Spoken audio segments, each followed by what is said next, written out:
หัวสะพานข้ามแม่น้ำโขงนี่นะเนาะโอ้นะโอ้สบายดีไล่สดหาเห็ดบ่อ่านเลยอ๋อเราทางพี่น้องเป็นหาเห็ดสบายดีโอ้ได้เห็ดลายบ่โอ้ผู้เห็ดละงูกมาพี่ปอมาพรเห็ดละงูกเต็มเลยเต็มเบอร์เกอร์เลยนี่ซื้อหรือหานี่ครับหานี่ฮะปอ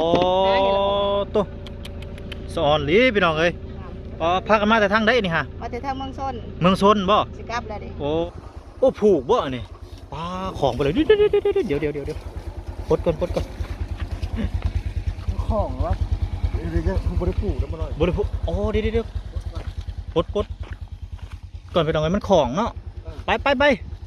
ลงน้องพุ่นลงน้ำมูพุ่นเด้อโอ้พี่น้องเนาะมันของน้ำหมักจับพี่น้องเมื่อกี้นี่เหมือนจังแล้ว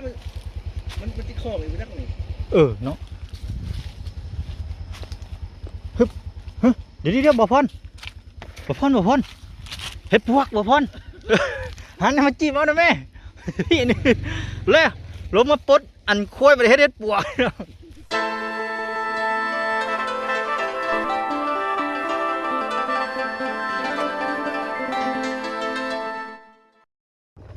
สบายดีพ่อแม่พี่น้องตอนนี้กำลังเดินทางไปหาไอ้แก้วพี่น้องเนาะต้องพี่น้องเปลี่ยนเส้นทางใหม่วันนี้พี่น้องมากับทางบ่อพรคือเก่าคือเดิมเนาะสบายดีบ่อพรเด้อพี่น้องเส้นทางใหม่บ่อพรมาจากเถื่ออะไรจ้ะเถื่อเดียวบ่โอ้พี่น้องเนาะเส้นทางนี้เปลี่ยนใหม่เพราะว่าเส้นทางมื้อนั้นบ่น้อยอัปเดตไปตอนนั้นหลายเถื่อแล้วเนาะแต่ว่าเถื่อนี้เถื่อครั้งแรกเลยเนาะเห็นบรรยากาศใหม่อีกพี่น้องไปหาไอ้แก้วเพิ่นเนาะหลังจากมาแต่เซโปนพี่น้องว่านี่ก็ไปหาเฮ็ดพี่น้องก็ได้อยู่กับข้าวแกงมันอีกเลยเดินทางบ่ฮู้ว่าสิเฮ็ดบ่แต้มทางนี่ก็บ่ฮู้กันเนาะเห็นแต่บ่เพิ่นขุดเนาะโอ้ยตัดทะเลทางใหม่พี่น้องทางใหม่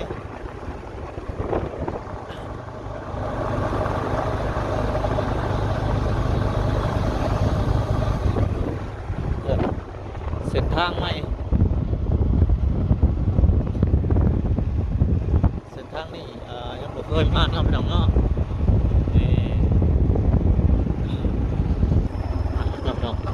มาหอดทางแยกแล้วพี่น้อง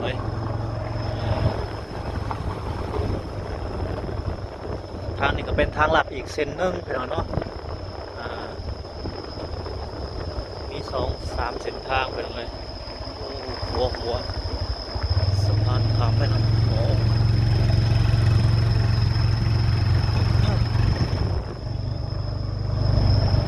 แล้วนี่มีแต่น้ำไม่ยังว่าน้ำไม่กระชาก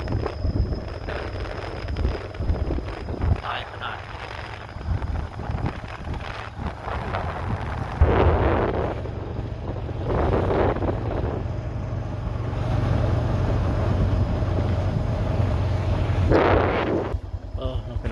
คุมเป็นโลกเป็นบวกขนาด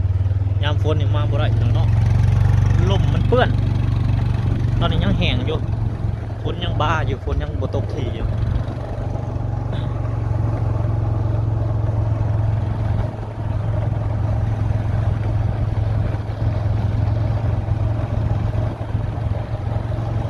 สบายไม่ได้เฮ็ดมีแต่เฮ็ดปวกไปหน่อยก็สบายไปหาเต็มเลยทั้งได้ก็ออกไปหน่อยเฮ็ดปวกโอ้ยโคตรหลายเลยป่าเฮ็ดนี่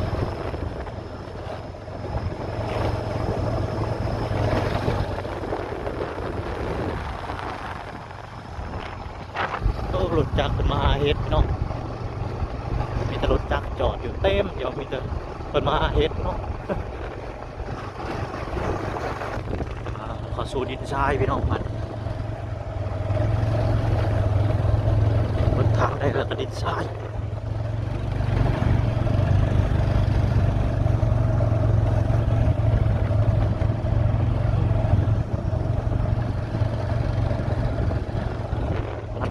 ป่าแถวดงไปพี่น้องเลยบรรยากาศเย็นดีเนาะถ้าไปตามทางถนนมันจะไกลแหละก็ บนทางจะห้อนพี่น้องเอ้ยกินรถหัวตลอดพี่น้องเอ้ย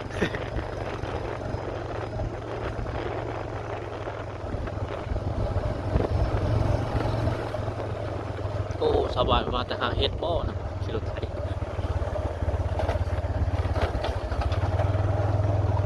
โอ้เฮ็ด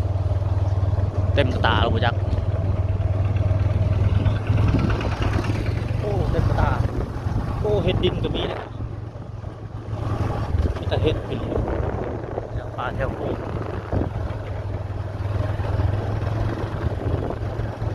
ลัดมาทางลัดนี่เนาะเลยเห็นหลายสิ่งหลายอย่างไปเลยเนาะป่าไม้บรรยากาศพี่น้องหาเฮ็ดพี่น้องเลยสบายหาเฮ็ดไปตามทางถนนทางไกลพวกรถกำลังหัวพี่น้องเลยผู้เที่ยวไปแต่ละเทือหัวตลอดโอ้พี่ช่างเด็กโอ้มันว่ะไปปลูกอะไรแบบนี้บรรยากาศตรงไหนตรงนา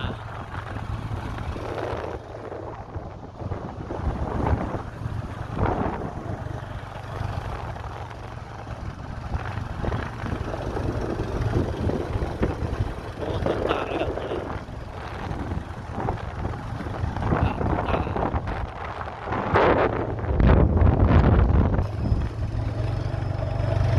โอ้สูดินทรายจากเจือกน้อยหนึ่งไปหน่อยเนาะ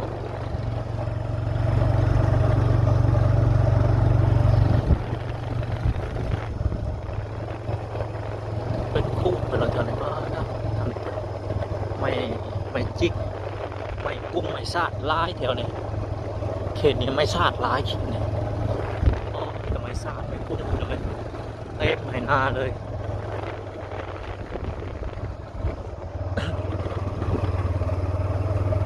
ผมก็จะเจาะเอาขี้ยางเจาะเอาน้ำมันยางไปน้องถูกเป็นปูนเลยกระตุกเป็นช่องเจาะเอาน้ำมันยางไปเห็ดขี้กระบองไต่กระบองไปน้อง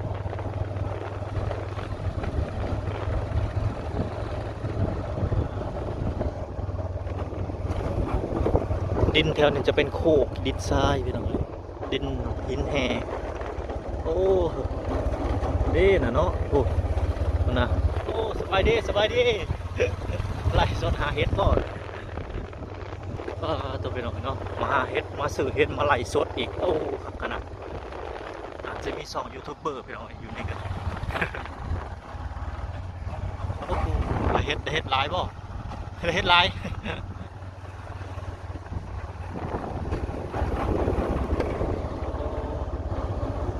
ครัวมิตรภาพแล้วอันพี่น้อง เส้นนี้ก็มีครัวพี่น้องเลยเส้นที่2นกกระบิดงัด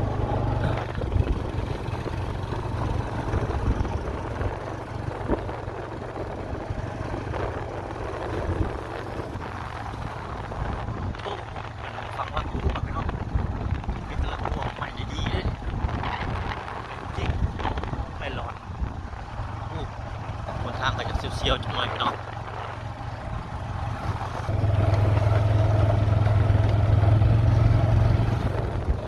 เห็นแก่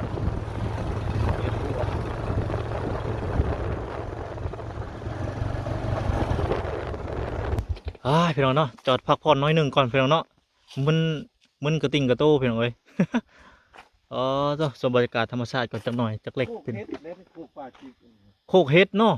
เห็ดละงูเห็ดดินอ๋อตัวพี่น้องตัวหน่อยเห็ดละงูออกเลยตัวไหนลัดมาทางป่าเนี่ยบ่หน่อยสิเก็บเห็ดเลย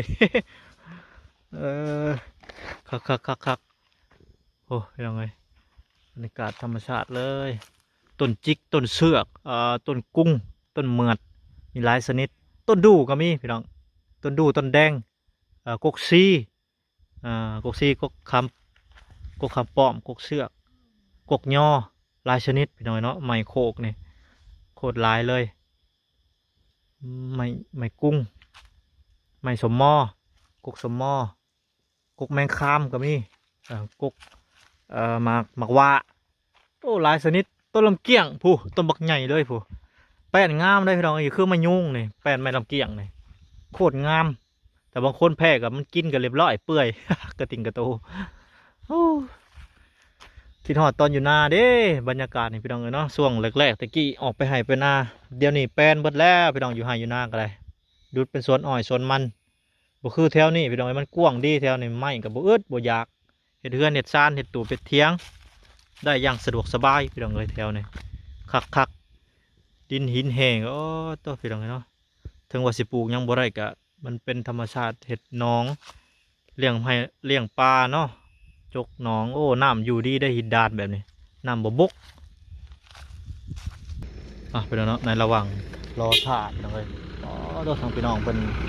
เฮ็ดสบายดีโอ้ได้เฮ็ดลายบ่ ได้เฮ็ด โอ้ผู้เฮ็ดละงูกมาพี่ ต้องให้ระบบไกลนะ ปอบ่พรเฮ็ดละงูกเต็มเลยเต็มบึกกือเลยนี่ซื้อหรือหานี่ฮะ หาเนี่ย ปอตัว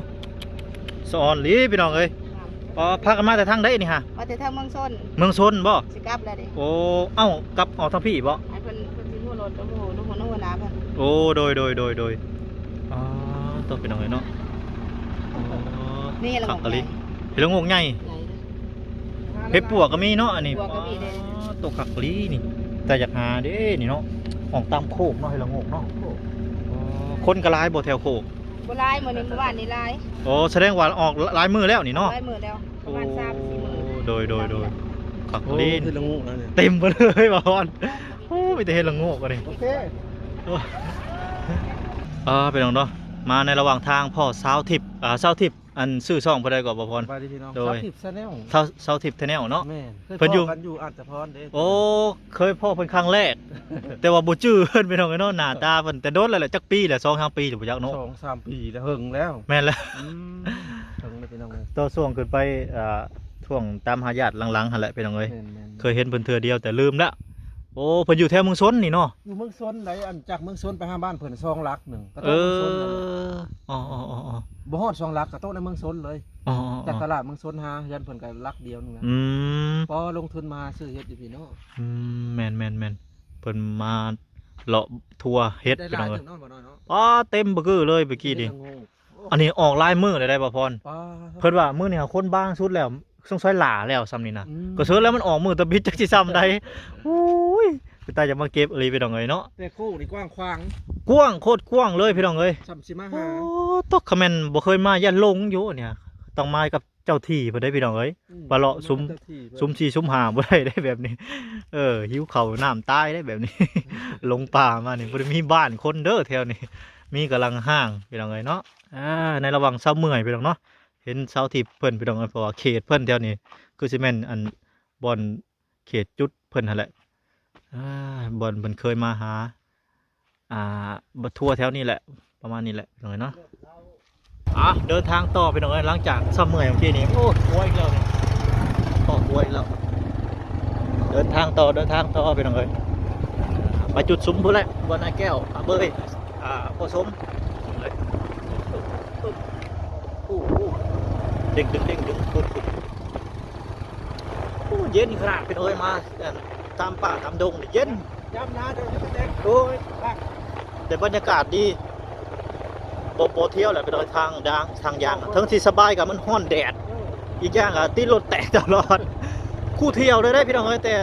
ทางบ่อพรกับบ่อน้อยบ่ได้อัปเดตให้เบิ่งเนาะแตกเรื่อยๆคู่เที่ยวเลยพี่น้อย ย้ำนะเดี๋ยวโอ้ยบ้า ไปนอนชมบรรยากาศครับแม่นบ้านนี้ขึ้นมาแต่ไทยให้ชนะแกงเฮ็ดกินพี่น้องเลย แต่บรรยากาศดีขนาด ไม่ละ บรรยากาศ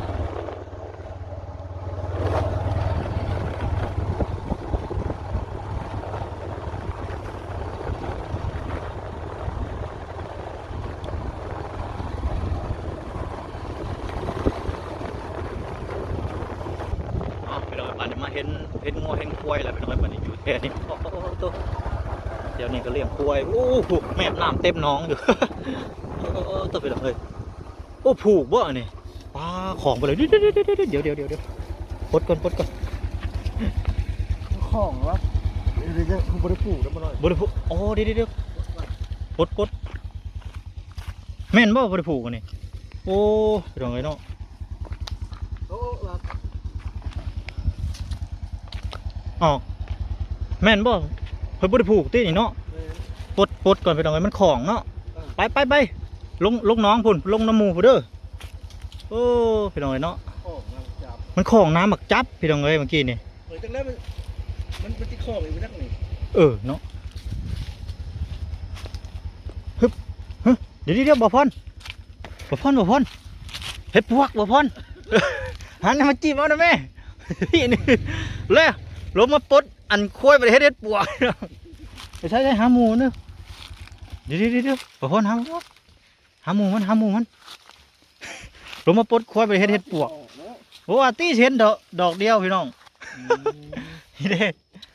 เฮ็ดปวกบ่เพิ่งหาหมูก็เด้อเอาจังใดน่ะเอาได้น่ะเอาดึงออกเลยเอาได้อยู่เดี๋ยวต้องหาหมูมันก่อนเอ้าบอกว่าเฮ็ดปวกคำผ่าตัวเดียวนี่เป็นไปได้บ่ ดอกเดียวนี่แหละ อ้าวโกย เป็นหูฟูนออกจากด้านล่าง โอ้ยเนาะเฮ็ดได้เด้บานเบิ่งเทียมมันย้ายมาทางผีเด้หาเบิ่ง เดียวนี่ โอ้พี่น้องเอ้ยบ่ว่าดอกเฮ็ดปวกดอกเดียว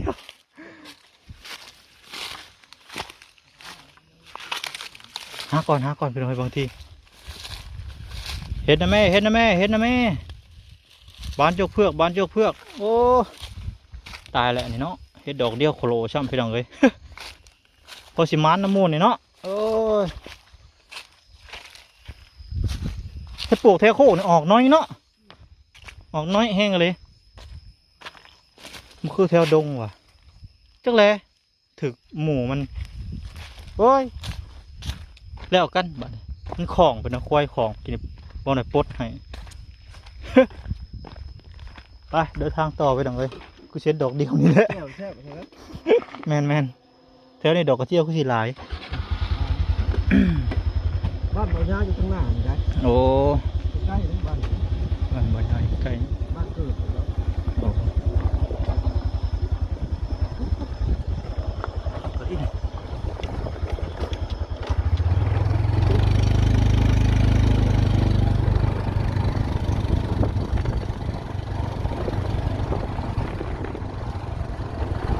เป็นดงแล้วป่ะ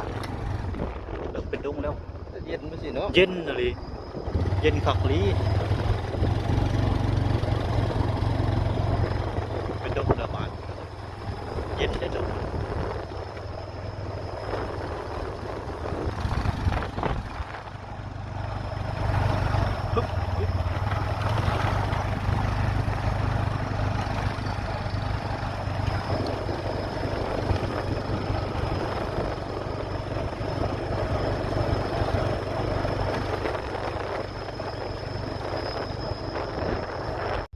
โอ้พี่น้อยมาพ่อเพิ่นเก็บเห็ดไปจาก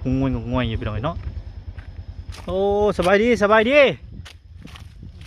ก็พี่น้องเนาะมาพ่อพี่น้องเพิ่นทางชาวบ้านเพิ่นกำลังเก็บเห็ดบ่นี่เก็บหยังก็โอ้เก็บเห็ดบ่พรเบิ่งก่อนนี่โอ้สบายดีพี่น้องนะสบายดีเด้อโดสบายดีอ๋อตัวพี่น้องเอ้ยเบิ่งโอ้ ได้ถึงว่า หากะมาบ่ แม่น โอ้เห็ดปวกโคกหมู่บ่ใหญ่บ่ได้เนาะ ไม่ใหญ่ บ่ใหญ่ ใหญ่เด้อ โอ้ยเมื่อวานนี่จะไปเห็นเมื่อวานนี่5 โลกว่าเลย ปอเจ้าผู้เดียวอันใด แม่น ปอ วันเดียว สงสัยมื้อนี้ห่วงแล้วเนาะ วันเดียวมันมองเดินด้านนั่นได้ป้าเด้อ ปอแสดงว่ามื้อนี้มันไปจากเบิดแล้วเนาะ ไม่เช้านี่ บ้านอะไรบ้านน้อย ฮะ บ้านหันดอกน้อยกว่านี้ ปอใหญ่อีหลีนี่หนุ ไม่เช้านี่6 เรือบ้านจะใหญ่บ่ 6 โลกว่าวันเดียว ก็เห็นอยู่ประมาณนี้แหนมอืม มาเด้อแล้วก็ มันอยากห่วงแล้วนี่เนาะ โอ้ยเมื่อวานนะครับ ว่านี่ออกลายอีหลีเมื่อวานนี่นะ ติดเลยฮะตามแม่น ห้ามดูบ่เห็นบ่ ฮะ มาไว้ว่าชาวบ้านเพิ่นหาเฮ็ดพี่น้องเอ้ยเออไปต่อพี่น้องเอ้ยบ่น้อยเห็นอันผู้ใดเก็บเฮ็ดก็สิลงไปหาเลยพี่น้องเอ้ย อ๋อไปยายเลยโอ้ขโมยว่านนี่เราว่าหาเมื่อวานหมู่เดียว5 โลโทปวด รู้ลาย 5 โลเด็ดโทเต็มกับตาผู้ใดตาใหญ่เลย สบายเป็นหาเฮ็ดออกก็ออกเต็มทางเลยบ่ออกไกลดอก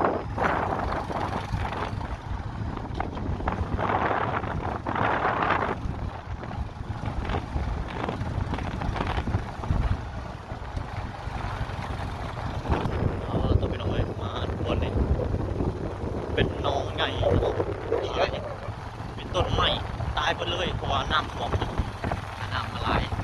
มันกั้นไว้ให้เป็นพายใหญ่เลยพี่น้องเอ้ยเป็นพายบักเลย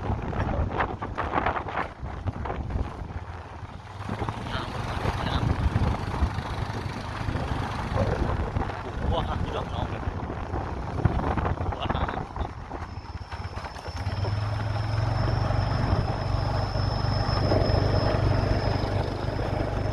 โอ้มาอย่างไร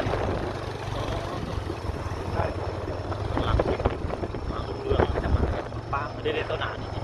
โอ้ขักนี่นี่มางยังนี่กินได้ป่ะขักนี่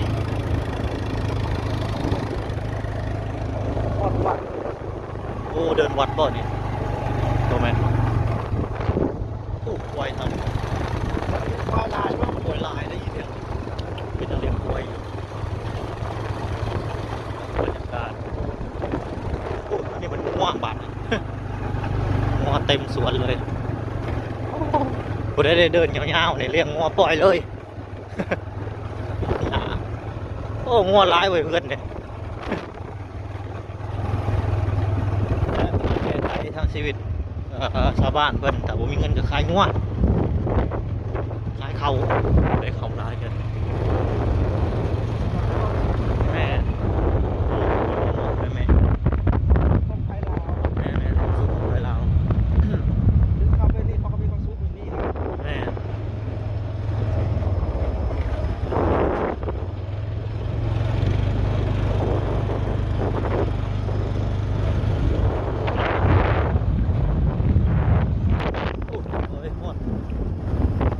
เดินวัดเป็นโม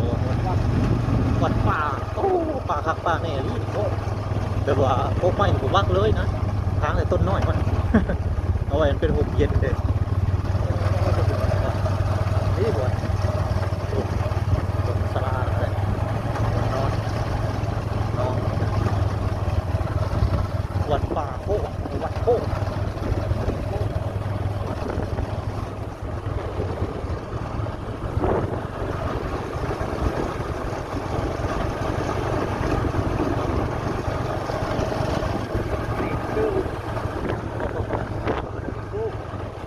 พี่น้องเอ้ยนี่ออกมาฮอดแล้วเนาะนี่ก็คือจะเป็นทางตัวหน่อยกับทีมงานแหละเคยมาตลอดเนาะทางนี้เด็กเส้นนี้แหละแม่นออกองค์มั่งแล้วก็ออกเซแม่นก็ออกบึกช่างออกอันเมืองชนเลยพี่น้องเอ้ยเนาะตัวนี้อันลัดออกทางนี้ซื้อกว่ามาเมื่อกี้นี่ซื้อเลยพี่น้องเอ้ยโอ้เธอหนาลัดมาทั้งพี่แหละพี่น้องเอ้ยป่านนี้มี2ทางลัดเนาะโอเคเป็นน้องคลิปนี้กับผมมีอย่างไรพี่น้องพาพ่อแม่พี่น้องชมบรรยากาศเส้นทางใหม่ว่าสันนะเนาะมีการซื้อการหาเห็ดมีหลายอย่างพี่น้องมาทางนี้ก็ได้ใช่พี่น้องพ่อทางไอ้แก้วกูแหละเดี๋ยวกับไปหอดไปเทิงไปแล้วเนาะจุดซุ้มบ้านไอ้แก้วอาเบยผสมเพิ่นพี่น้องโอเคพ่อกันพี่น้องสำหรับคลิปนี้ก็กล่าวคำว่าสบายดี